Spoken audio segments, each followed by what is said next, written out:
婆婆妈妈热烈讨论着手中的作品，这是蒋捷安的拼布班惯有的场景。做的人本身会有很大的成就感，因为人家讲礼轻情意重，你今天自己手工缝的一个包包，绝对跟你在市场或者精品店买的是不一样的。开拼布教室原本只是为了交朋友，蒋捷安没想到会越玩越大，目前常态性教学就有200多位学生。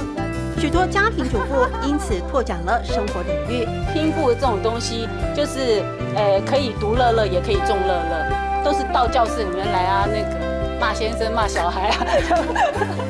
凭着单纯兴趣，蒋捷安拿下日本专业拼布顶级执照，自豪地说着自己不喜欢做重复性的量产，所以店里的包包全部都是非卖品。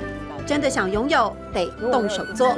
这是我儿子画的101大楼，那我就觉得，就结合小孩子本身的那个，这是小朋友的画，但是妈妈把它呈现出一个作品，送给爸爸这样。拼布包包必是每件作品都出自妈妈温暖的双手，更满载无尽的爱。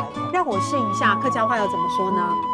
本爱吃一下，本爱吃一下，本爱吃一下，本爱吃一下。